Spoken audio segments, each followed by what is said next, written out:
Hello बच्चों, कैसे हो आप सभी। तो आज के क्लास में हम पढ़ने वाले हैं कि फिजिक्स क्या होती है, फिजिकल क्वांटिटीज क्या होती हैं, उनका टाइप, स्केलर एंड वेक्टर। ये सारा चीज हम आज की क्लास में देखने वाले हैं। जो आने वाले चैप्टर्स है ना, उनके लिए ये बहुत इंपॉर्टेंट क्लास है। ठीक है, देखते हैं क्या है फिजिक्स। तो बताओ, मैं अगर आपसे पूछूं कि क्या है फिजिक्स, तो आपको क्या लगता है क्या होना चाहिए फिजिक्स। तो भाई साहब, मैं बताता हूँ फिजिक्स। हाँ, मैं हिंदी मीडियम वाले बच्चों के लिए बता दूं, मैं यहाँ साथ साथ में जो इंपॉर्टेंट टर्म्स है ना, उनको हिंदी में लिखता जाऊंगा। ठीक है, तो फिजिक्स को पता ही है, भौतिक विज्ञान कहते हैं। ओके, इसको लिखने की जरूरत नहीं। अब सुनिए, फिजिक्स क्या है। फिजिक्स देखिए भाई साहब, आप नेचर में जो जो इवेंट देख रहे हो, जो कोई इवेंट देख रहे हो, बस उस इवेंट क्यों हो रही है उसका पता लगाना।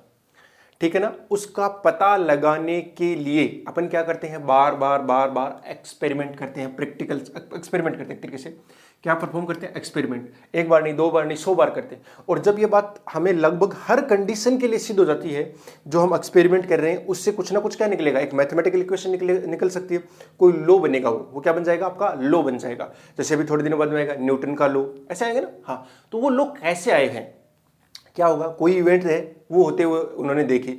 उस इवेंट को देखने के बाद उन्होंने क्या किया है, बार बार बार बार उसको लेकर एक्सपेरिमेंट किया है। उस एक्सपेरिमेंट को करने के लिए उन्हें कुछ ना कुछ मैथमेटिक्स की जरूरत थी। इसलिए बताया था ना मैंने, मैथमेटिक्स बहुत ज्यादा इंपॉर्टेंट है फिजिक्स के लिए। उस मैथमेटिक्स की हेल्प से उन्होंने क्या बना दिया, अपना एक लो बना दिया है। ठीक है ना। अब वो लो बनाया है, उन्होंने जितनी पॉसिबल कंडीशंस थी उनके लिए उन्होंने चेक किया है कि भैया टेम्परेचर का इफेक्ट होगा, प्रेशर का इफेक्ट होगा, ये सब वो सारे इफेक्ट उन्होंने देख लिए। उसके बाद में उन्होंने वो एक्सपेरिमेंट परफॉर्म किया और हर कंडीशन के लिए किया, है ना। अब देखिए, कल को एक नई कंडीशन मिल जाती है, या ऐसी बहुत सारी कंडीशन मिल जाती हैं जिनके अंदर वो लो जो है वो फेल हो जाता है, वो काम नहीं करता है। इसका मतलब है उसके अंदर या तो कोई करेक्शन होगा या लो ही चेंज होगा। तो मैं कह दूं कि आने वाले फ्यूचर के अंदर कोई एग्जिस्टिंग लो है वो चेंज भी हो सकता है। बस हमें ये पुख्ता सबूत चाहिए कि उसको गलत साबित करने के लिए अपने पास सही वाले अपने पास सबूत हो। ठीक है ना। हाँ, तो वो सारे के सारे जो चीजें हैं वो वैलिड होनी चाहिए किसी न किसी कंडीशन के लिए। वो जो उन्होंने बोला है, वो उसकी लाइन है, उसका बहुत बड़े बड़े मतलब है। जैसे मैं बोलूँ फोर्स की जो डेफिनेशन है उसको आने में अचानक से नहीं ले आए वो, कि हाँ किसी को पुश या पुल करना एक तरीके से फोर्स हो गया। उसको बहुत टाइम तक उन्होंने क्या किया होगा, एक्सपेरिमेंट, यानी 100 200 300 सालों तक बहुत सारे साइंटिस्ट ने मिलकर ये काम किया था, तब जाके एक जो लाइन बन के आई वो लाइन आई थी। ठीक है ना। हाँ, यानी फिजिक्स क्या हो गई, यानी नेचर में होने वाली जितनी भी इवेंट है उन सबका एक्सपेरिमेंटली आपको स्टडी करना क्या कहलाएगा, फिजिक्स कहलाता है। ओके ना। नेचर के अंदर जितने भी इवेंट्स हो रहे हैं, इवेंट को घटना बोलते हैं भाई साहब, जितनी भी घटनाएं हो रही हैं उन घटनाओं का आपको क्या करना है, प्रैक्टिकली स्टडी करना है। ओके, वो हो जाएगा फिजिक्स। अब फिजिक्स तो ठीक है, बस इतना ही था फिजिक्स के अंदर, और कुछ नहीं। हाँ, मैं बताना था। ओके, अब बात करता हूं मैं फिजिकल क्वांटिटी की।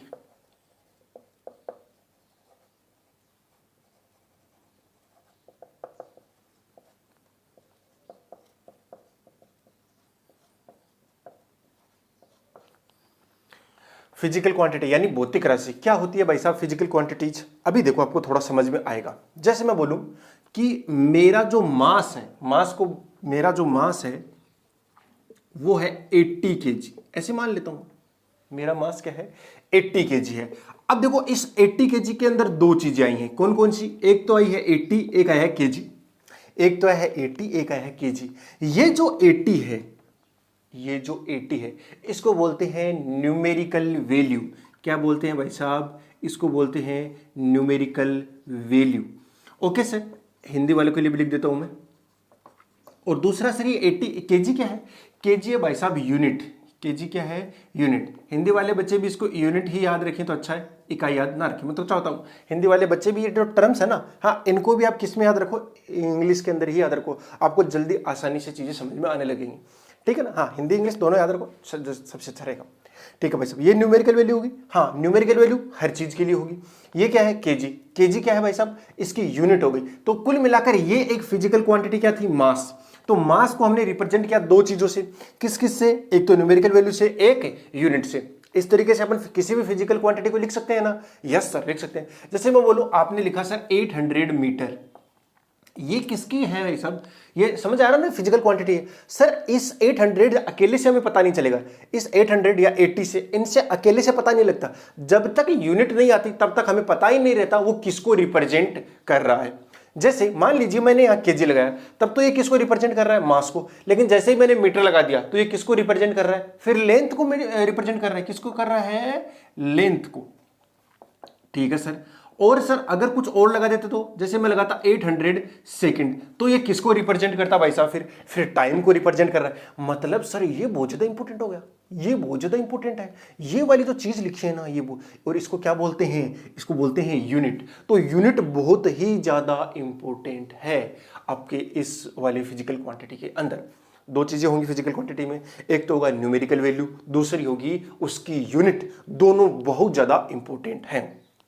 कुछ और एग्जांपल ले लेते हैं, जैसे अभी आने वाला होगा थोड़े दिनों में।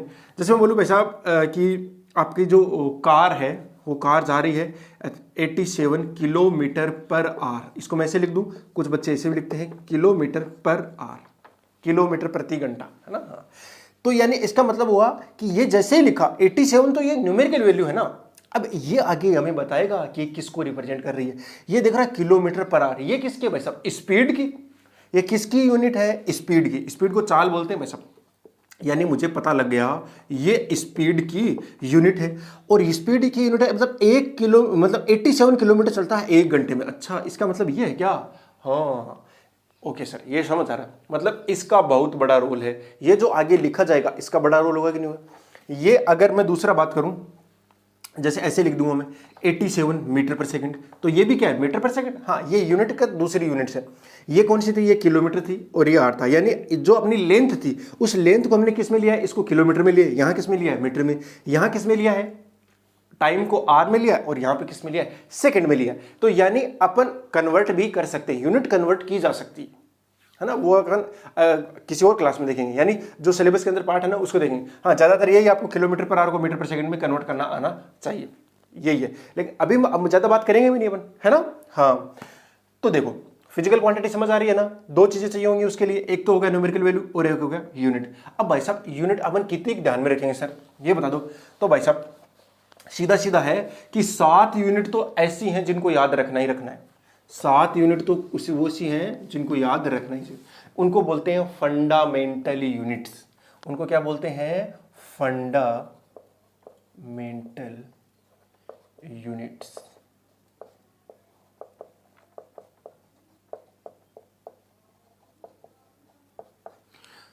तो भाई साहब 7 यूनिट ऐसी हैं जो बिल्कुल आधारभूत है, यानी क्या है, फंडामेंटल है। वो कौन कौन सी है, यानी अब देखो फंडामेंटल का मतलब क्या हुआ कि जिस किसी ने भी यूनिट बनाने वाले ने, यूनिट तो हम लोगों ने बनाए वैसे, हाँ ऐसा ही सिस्टम भी है, वो सिस्टम सारे हैं। वो देखो उन्होंने क्या किया, 7 चीजें ऐसी फिक्स कर ली कि जिनके बिना फिजिकल क्वांटिटी आगे वाली को रिप्रेजेंट नहीं कर सकता। जैसे उनको बोलते हैं डेराइव्ड यूनिट, है ना, कि इन फंडामेंटल से 2 को लो और तीसरी बन जाएगी। लेकिन वो 2 जो है वो बिल्कुल बेसिक है ना, उनके बिना अपना काम नहीं चलेगा। फॉर एग्जाम्पल जैसे आपने वर्ड बनाना सीखा, है ना, तो उसके अंदर अल्फाबेट कितने थे, 26 थे ना। तो 26 वो तो मैन है ना भाई साहब, वो फंडामेंटल है ना आपका, उनके बिना काम ना बनेगा ही नहीं। अब आगे वाले जितने भी वर्ड आएंगे वो सारे के सारे किससे बन जाएंगे, A to Z इसके अंदर किसी न किसी से मिलकर वो बने जाएगा। क्लियर हो गया ना। हाँ, तो ऐसी 7 हैं, ऐसी क्या है, 7 है। जैसे अल्फाबेट कितने होते हैं, 26 होते हैं ना, 26 होते हैं। वैसे यहां पर ये कितने होते हैं, 7 होते हैं। मैं अलग अलग लिख देता हूं।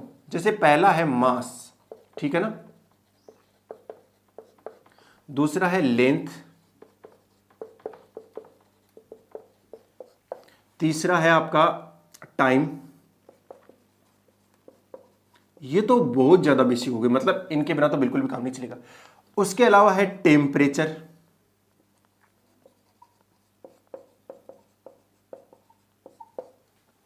उसके अलावा है अमाउंट ऑफ सब्सटेंस,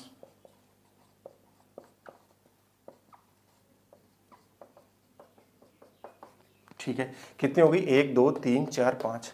एक है करंट, इलेक्ट्रिक करंट,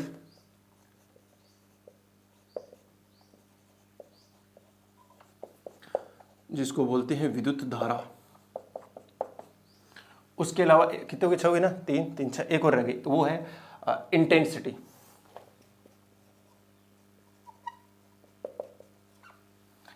और इसको बोलते हैं तीव्रता।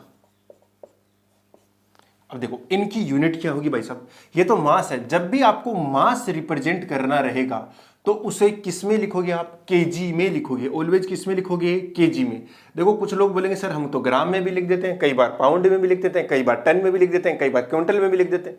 हाँ ये तो है ना। और राजस्थान वाले बच्चे तो मण भी जानते होंगे, मण में भी लिख देते हैं। हाँ तो ये क्या है भाई साहब, यूनिटी हुई ना, कुल मिला क्या है, यूनिट। लेकिन पूरी दुनिया वाले जो जिसको काम में ले रहे हैं अपन वो लिखेंगे ना, पूरी दुनिया वाले किसको काम में ले रहे हैं, केजी को, तो अपन वही लिखेंगे। इसका मतलब है कि पूरी दुनिया किसको काम में ले रही है या किसको स्टैंडर्ड मान चुकी है कि भाई साहब जो कुछ नापा जाएगा इसके अबाउट ही नापा जाएगा। ठीक है, पूरी दुनिया किसको स्टैंडर्ड मान चुकी है, लंबाई के लिए, लेंथ के लिए क्या मान चुकी है, मीटर। सर लेकिन जब मेरी हाइट पूछी जाती है मैं तो फीट में बताता हूँ, और जब मैम स्केल से ड्रॉ करवाती है वो सेंटीमीटर में करवाती है, कई बार हम इंच में करते हैं, और सर बहुत सारी ऐसी चीज़ें होती हैं जिनको हम किलोमीटर में लेते हैं, जैसे कितना डिस्टेंस पे है। हाँ हो सकता है भाई साहब, अभी तो मैंने एस्ट्रोनॉट से बात नहीं करी, वरना वो आपको ऐसी ऐसी यूनिट बता देते, इसका अंदाजा ही नहीं है। एस्ट्रोनॉमिकल यूनिट्स होती है ना, हाँ लाइट ईयर होती है, तो ये वाली जो यूनिट्स होती है ना वो भी किसकी यूनिट होती है, लेंथ की ही होती है। ओके तो ये सब क्या है भाई साहब, इन सबको दुनिया स्टैंडर्ड क्या मान चुकी है, मीटर। तो हम भी क्या मानेंगे, मीटर। 1 मीटर में 100 सेंटीमीटर होता है। चलो टाइम, टाइम का बेसिक, सबसे बेसिक क्या मान चुका है दुनिया, सेकंड मान चुका है। सेकंड लिखेंगे एस से, ठीक है ना, लिखेंगे किससे, एस से। इसको समझ में आ रहा है, किसको लिखेंगे, किलोग्राम में, मीटर, सेकंड। टेम्परेचर के लिए बेटा, टेम्परेचर के लिए देखो आपने 3 तो याद ही होंगे, एक तो डिग्री सेल्सियस, एक डिग्री फ़ारेनहाइट, एक होता है केल्विन। डिग्री सेल्सियस कौन सा होता है, जैसे आपका अखबारों में जब कभी आता है ना टेम्परेचर कितना हुआ, वो किस में दिया जाता है, डिग्री सेल्सियस में, कि भाई साहब आज तो जो टेम्परेचर है वो -2 चला गया, -3 चला गया, ऐसे नहीं आ रहा क्या, तो -2 -3 क्या है, डिग्री सेंटीग्रेड है। उसके अलावा जब आप कभी अस्पताल में दिखाने जाते हो तो डॉक्टर क्या चेक करता है, बुखार, वो चेक करके बताता है अच्छा बुखार है आपका 102 डिग्री, 101 डिग्री, 100 डिग्री, वो किस में है, फ़ारेनहाइट में है। फ़ारेनहाइट में है कि नहीं, सेंटीग्रेड में नहीं बताता है, वो फ़ारेनहाइट बताता है। लेकिन आप जो कैलकुलेशन के लिए यूज करते हो, है कि नहीं, वो किसको यूज करोगे, केल्विन। क्या दुनिया किसको स्टैंडर्ड मान चुकी है, केल्विन को। किसको, केल्विन को, केल्विन। और इसको लिखेंगे किससे, के से। Amount of substance, amount of substance आप पढ़ चुके हो केमिस्ट्री के अंदर, 9th क्लास में। उसको क्या बोलते हैं भाई साहब, मोल। क्या बोलते हैं, मोल। मोल MOL, ठीक है ना। इसको यूनिट क्या लिखेंगे, मोल MOL लिखेंगे। और एक मोल का मतलब क्या है, एक मोल का मतलब जो बच्चे मेरे से पढ़ चुके हैं उनको तो पता ही होगा। एक मोल का मतलब क्या होता है, 6.023 इंटू 10⁻23। अब वो 23 क्या हो सकता है, क्या हो सकता है, या तो क्या हो सकता है, एटम हो सकता है, अणु, परमाणु, आयन, ये सब चीजें हो सकती है ना।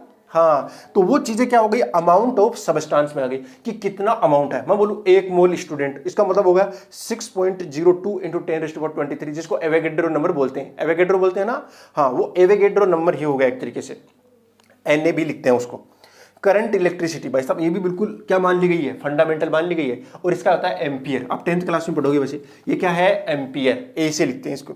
एक है इंटेंसिटी। देखो इंटेंसिटी क्या होती है मैं बता देता हूँ, वैसे तो एकदम सिंपली बताना चाहूँ तो वो है कि भाई साहब आपकी जो एनर्जी है वो किसी क्रॉस सेक्शन एरिया से, मतलब जैसे मान लो ये एरिया हो गया ना एक बोर्ड का, हाँ इस बोर्ड से कितनी एनर्जी कितने टाइम में पास हो रही है ना, जितनी एनर्जी कितने टाइम के लिए, मान लो 1 सेकंड के अंदर इससे जितनी भी एनर्जी पास हो रही है इस एरिया से, उसे क्या कहते हैं, इंटेंसिटी कहते हैं। लेकिन अब मैं इसकी जो यूनिट होती है कैंडेला, क्या होती है, कैंडेला।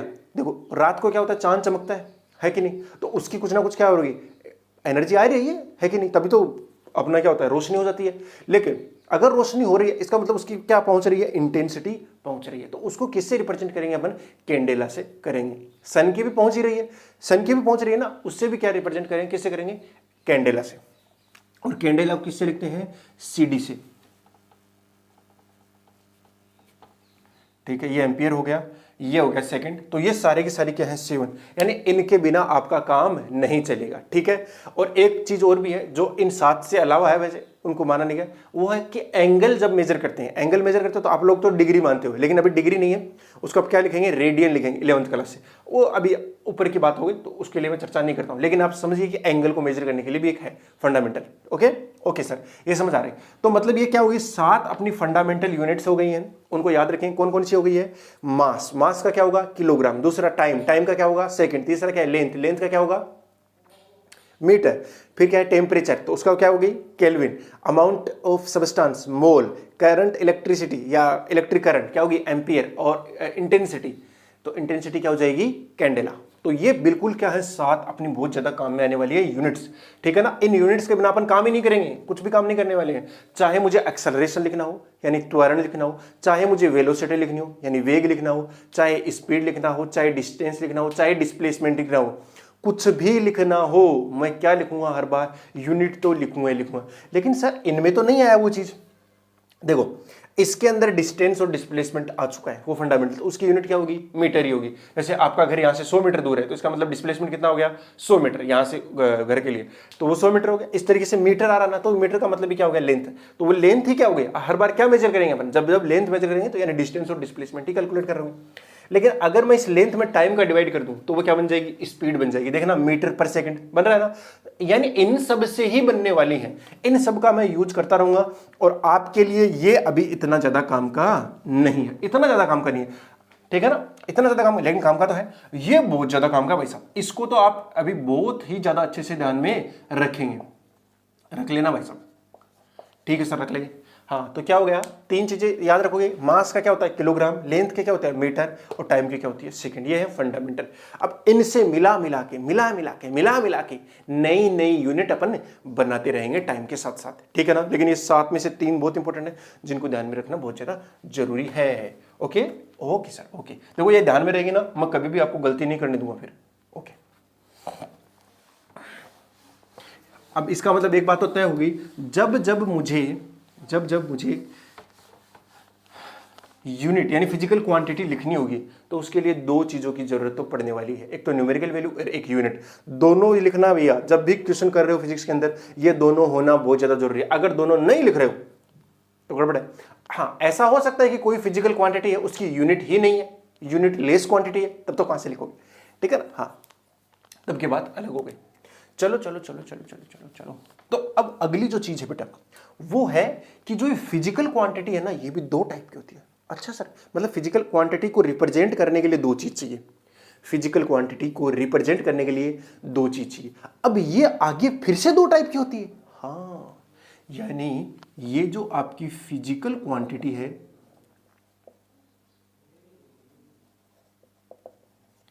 वो आगे फिर से कितने टाइप की हो गई है, 2 टाइप की हो गई है। कौन कौन सी भाई साहब एक होता है स्केलर जिसको बोलते हैं अदिश। अब देखो हिंदी वाले बच्चे ज्यादा अच्छे समझेंगे, अदिश मतलब दिशा नहीं है, डायरेक्शन नहीं है, तो वो अदिश हो गया। दूसरा होता है वेक्टर जिसको बोलते हैं सदिश। वाह क्या बात है सर।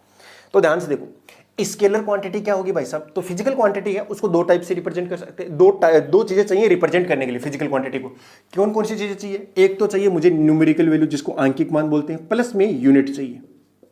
अब देखो इसके आगे मैं दिशा लगाऊं कि नहीं लगाऊं, यानी डायरेक्शन। डायरेक्शन क्या हो सकती है, नॉर्थ की ओर, साउथ की ओर, वेस्ट की ओर, ईस्ट की ओर, ऊपर नीचे, अपवर्ड डाउनवर्ड, ये सब चीजें आएंगी तो वो क्या हो गई भाई साहब डायरेक्शन होगी।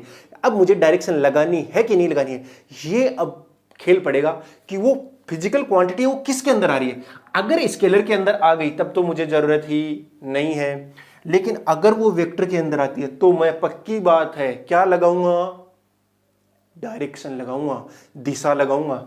यानी अगर मैं फिजिकल क्वांटिटी प्लस क्या कर दूं डायरेक्शन, है ना, डायरेक्शन का मतलब होता है दिशा भाई साहब, इतनी आती होगी आपको इंग्लिश, तो क्या बन जाएगी वो वेक्टर बन जाएगा। और अगर सिर्फ फिजिकल क्वांटिटी डायरेक्शन नहीं है तो वो क्या बन जाएगी स्केलर क्वांटिटी, यानी इसके अंदर क्या होगा सिर्फ फिजिकल क्वांटिटी डायरेक्शन नहीं होगी। इसके लिए मैं एक बेहतरीन एग्जांपल देना चाहता हूं आपको। मान लीजिए आप एक दुकान के ऊपर गए, ठीक है ना, और दुकान के ऊपर जाकर आपने दुकानदार से बोला भाई साहब मुझे 1 किलो चीनी दो, 1 किलोग्राम चीनी दो। आपने क्या बोला 1 किलोग्राम चीनी दो, ठीक है बढ़िया मांग लिया, कोई नहीं 1 किलोग्राम चीनी आपने ले ली। अब देखिए आपने क्या कभी डायरेक्शन यूज करी इसके अंदर, डायरेक्शन यूज करने का मतलब क्या था सर, मान लो आप ऐसे मांगते चीनी को कि भैया 1 किलोग्राम चीनी दो नॉर्थ डायरेक्शन से साउथ की ओर से। ये सुनने में कितना अजीब लग रहा है, ये स्टेटमेंट सुनने में ही बहुत ज्यादा ऐसे अच्छा पता नहीं है क्या बात कर रहे हो, तुम्हें तो गंवार जैसी बात कर रहे हो। अब इसमें गड़बड़ी क्या हो गई, क्योंकि वो जो क्वांटिटी थी ना, बेसिकली वो फिजिकल क्वांटिटी वो स्केलर क्वांटिटी थी, और स्केलर में आप जबरदस्ती डायरेक्शन घुसा रहे हो, कोई औचित्य ही नहीं है एक तरीके से। तो जो स्केलर क्वांटिटी होती है उसमें डायरेक्शन की जरूरत नहीं है। तो वहां क्या है, वहां क्या मांग रहे हो आप, चीनी मांग रहे हो, चीनी का मास मांग रहे हो एक तरीके से। तो वो फिजिकल क्वांटिटी चीनी जो है उसका क्या ले रहे हो, मास। तो वो मास जो है, मास क्या हो जाएगा, यानी द्रव्यमान क्या होती है भाई साहब, एक अदिश राशि होती है। तो मुझे पता चल रहा है कि जो मास होता है वो कैसी क्वांटिटी होती है, वो कैसी क्वांटिटी होती है, एक स्केलर क्वांटिटी। जैसे टाइम, आप बोलोगे 9 बज गए हैं दक्षिण दिशा की ओर से, 3 बज रहे हैं पूर्व से पश्चिम की ओर। अजीब ही बात हो गई, तो अजीब ही बात हो गई, यानी टाइम, ये सारी चीजें आ रही हैं। अब मैं इसके अलावा आपकी जो फिजिक्स में आने वाली हैं टाइम में वो बता दूं मैं। जैसे डिस्टेंस हो गया, जैसे स्पीड हो गई, है ना, ये 2 चीजें। इसके अंदर क्या क्या आने वाला है वो भी देख लेते हैं। जैसे मैं आप बोलो ये इलेक्ट्रिक करंट, ये सब सारी चीजें किस में आती है, स्केलर के अंदर ही आती है। अब ध्यान से देखना, ये जो वेक्टर क्वांटिटी है उसके अंदर क्या, उसी दुकान के ऊपर खड़े हो आप देख रहे हो, आप बोलो भैया देखो वो एक रिक्शा आ रहा है उत्तर दिशा से दक्षिण दिशा की ओर जा रहा है, यानी नॉर्थ से किधर जा रहा है, साउथ की ओर जा रहा है। और आपने क्या बोला, भैया उस रिक्शे का स्पीड कितना है, 40 किलोमीटर पर आवर है। उस रिक्शे की चाल या वेग 40 किलोमीटर पर आवर है, वो कितना है, और वो किधर से किधर है, उत्तर से दक्षिण की ओर है। अब आप दो कंडीशन हो सकती है, या तो उत्तर से दक्षिण बोलो या ना बोलो, या तो बोलो या ना बोलो। तो दो बच्चे वो क्या क्या क्या कर सकते हैं। पहला बच्चा बोले, मान लो 2 बच्चे खड़े हैं, तो पहला बच्चा बोले कि भैया एक रिक्शा आ रहा है 40 किलोमीटर पर आवर की स्पीड से, यानी उसने डायरेक्शन नहीं बताई है। जब तक डायरेक्शन नहीं बताई तो वो कैसी रहेगी, स्केलर। तो मतलब एक तरीके से जो वेक्टर था उसको वो क्या बनाना चाह रहा है, स्केलर नहीं, वहां स्केलर ही यूज किया उसने सिर्फ और सिर्फ क्या बताई है, स्पीड बताई, उसके क्या बता दी, स्पीड। लेकिन अगर उसके अंदर वो डायरेक्शन का तड़का लगा दे, एक रिक्शा आ रहा है 40 किलोमीटर पर आवर की रफ्तार से, और वो उत्तर से दक्षिण की ओर जा रहा है, नॉर्थ से साउथ की ओर जा रहा है, इसका मतलब उसने क्या बता दी है, साथ में डायरेक्शन भी बता दी है। जैसे ही उसने डायरेक्शन बताई वो कैसी क्वांटिटी बन गई, वेक्टर क्वांटिटी, और उसको बोलते हैं अपन वेलोसिटी। दूसरी जो चीज आती है वो आती है डिस्प्लेसमेंट। उसके अलावा आएगा मोमेंटम, उसके अलावा और 2-4 चीजें भी आएंगी, टाइम के साथ पढ़ते रहेंगे। जैसे मैं बोलूं फोर्स, ये सारी, तो ये तो आप समझ ही रहे होंगे। मास बहुत बार लिख दिया मैंने।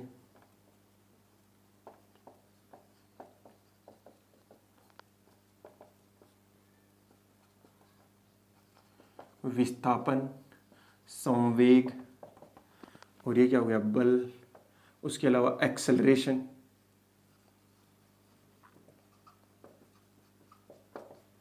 तो ध्यान से देखो, यानी जब मुझे किसी फिजिकल क्वांटिटी को रिप्रेजेंट करना है तो फिजिकल क्वांटिटी को रिप्रेजेंट करने 2 चीज चाहिए, एक तो न्यूमेरिकल वैल्यू और दूसरी उसके यूनिट। उसके अलावा मुझे 2 चीज और भी चाहिए, हो सकती हैं।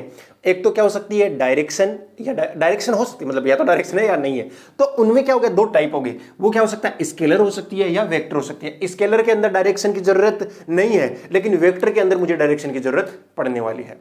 ये बात समझ आ रही है ना। हाँ, तो इन सब चीजों को अपन ध्यान में रखेंगे। और अब आने वाली जो क्लास होगी उसके अंदर मैं स्टार्ट करने जा रहा हूं मोशन। और मोशन के अंदर सबसे पहले मैं बताऊंगा कि फ्रेम ऑफ रेफरेंस क्या होता है, ठीक है ना। उसके अंदर मैं डिफाइन करूंगा कि कोई चीज रुकी हुई है तो वो रुकी हुई क्यों है, कोई चल रही है तो वो चल क्यों रही है, या कैसे चल सकती है, कैसे कब रुकी हुई हो सकती है। ये सारी चीजें अपन देखने वाले हैं। हो सकता है डिस्टेंस और डिस्प्लेसमेंट भी मैं उसके अंदर डिस्कस करूं। तो अगली जो क्लास होगी वो ऐसे समझ लीजिए कि आपका सिलेबस का स्टार्टिंग पॉइंट होगा। ये वाली क्लास इसलिए इंपॉर्टेंट है क्योंकि आगे आने वाले के अंदर बहुत काम आने वाले। यूनिट बहुत ज्यादा काम आते भाई, यूनिट आनी ही चाहिए आपको। अगर यूनिट नहीं आ रही तो काम नहीं बनेगा। ओके, और यूनिट का कौन सा टाइप है, कैसा टाइप है, कौन सी फिजिकल क्वांटिटी है, कैसी क्वांटिटी है, ये सब चीजें आपको अच्छे से पता होनी चाहिए। तो आप कल इसको अच्छे से रिवाइज जरूर करके आओगे क्लास लेने से पहले। ओके बेटा, और इसके रिगार्डिंग आपको जो जो क्वेश्चन मिले ना वो क्वेश्चन डिस्कस जरूर कर लेना। मतलब मेरे से कर सकते हो, खुद से कर लेना, और उनको करना जरूर, ठीक है ना। नीचे आपको लिंक मिल जाएगा, उस लिंक के थ्रू आपको वो सारे के सारे क्वेश्चंस लगाने भी है, ठीक है। ओके, चलो बेटा, wishing you all the very best. मिलते हैं नेक्स्ट क्लास में, तब तक के लिए बाय, जय हिंद।